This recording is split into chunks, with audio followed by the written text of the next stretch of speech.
নমস্কাৰ বন্ধু বান্ধৱীসকল, স্বাগতম জনাইছোঁ জব নিউজ আছাম ইউটিউব চেনেলৰ নতুন এটা ভিডিঅ'লৈ। আজি আমি এই ভিডিঅ'ত অসম চৰকাৰৰ অসম পুলিচ বিভাগৰ পৰীক্ষাৰ বাবে আহিবলগীয়া কিছুমান অতি গুৰুত্বপূৰ্ণ প্ৰশ্নৰ উত্তৰ আলোচনা কৰিম। তো আহক দেৰি নকৰি ভিডিঅ'টো আৰম্ভ কৰোঁ। প্ৰথম প্ৰশ্ন, ভাৰতত কেতিয়া বিমান ডাক সেৱাৰ প্ৰৱৰ্তন কৰা হৈছিল? উত্তৰ 1911 চনত। 1911 চনত ভাৰতত প্ৰথম বিমান ডাক সেৱাৰ প্ৰৱৰ্তন কৰা হৈছিল। দ্বিতীয় নম্বৰ প্ৰশ্ন, কোনখন ৰাজ্যক উদ্ভিদবিদৰ স্বৰ্ণ বুলি কোৱা হয়? উত্তৰ অৰুণাচল প্ৰদেশক। অৰুণাচল প্ৰদেশক উদ্ভিদবিদৰ স্বৰ্ণ বুলি কোৱা হয়। 3 নম্বৰ প্ৰশ্ন, তুইৰিয়াল বান্ধ কোনখন নদীৰ ওপৰত অৱস্থিত? উত্তৰ সোনাই নদীত। সোনাই নদীৰ ওপৰত তুইৰিয়াল বান্ধ অৱস্থিত। 4 নম্বৰ প্ৰশ্ন, কোনটো হ্ৰদক বৰাপানী বুলি জনা যায়? উত্তৰ উমিয়াম হ্ৰদক। উমিয়াম হ্ৰদক বৰাপানী বুলি জনা যায়। 5 নম্বৰ প্ৰশ্ন, অৰুণাচল প্ৰদেশৰ কোনখন জিলাত পৰশুৰাম কুণ্ড অৱস্থিত? উত্তৰ লোহিত জিলাত। অৰুণাচল প্ৰদেশৰ লোহিত জিলাত পৰশুৰাম কুণ্ড অৱস্থিত।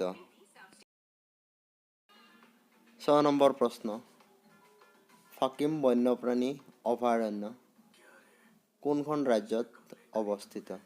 উত্তৰ নাগালেণ্ড।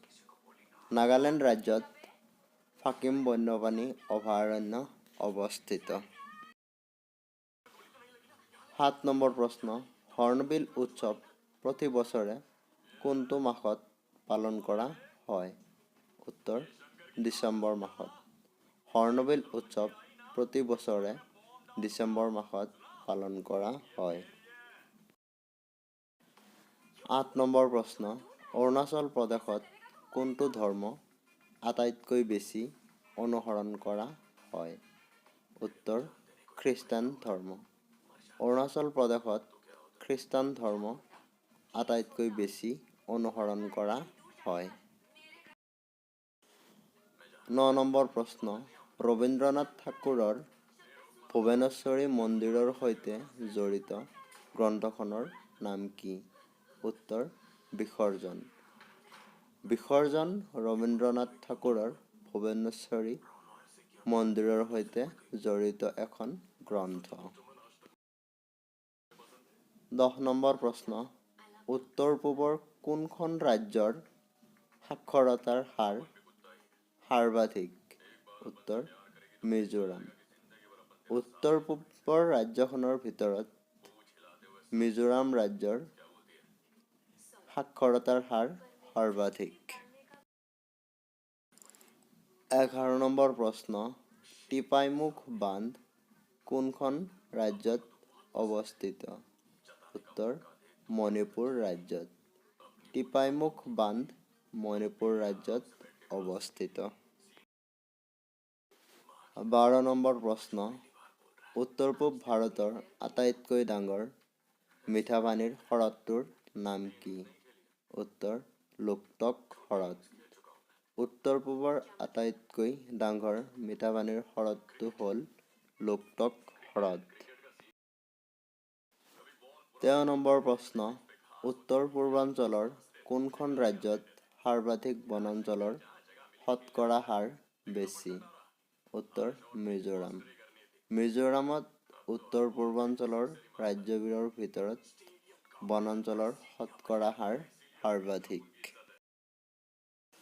14 নম্বৰ প্ৰশ্ন, কোনজন ভাৰতীয় ফুটবল খেলুৱৈক ছিক্কিমৰ স্নাইপাৰ বুলি কোৱা হয়? উত্তৰ বাইচুং ভুটিয়াক। ভাৰতীয় ফুটবল খেলুৱৈ বাইচুং ভুটিয়াক ছিক্কিমৰ স্নাইপাৰ বুলি কোৱা হয়? 15 নম্বৰ প্ৰশ্ন, কিমান চনত উত্তৰ পূব অঞ্চলৰ উন্নয়ন মন্ত্ৰালয় গঠন কৰা হৈছিল? উত্তৰ 2001 চনত।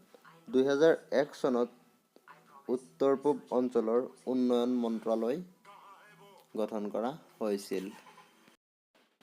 এইকেইটা আছিল আজিৰ প্ৰশ্ন।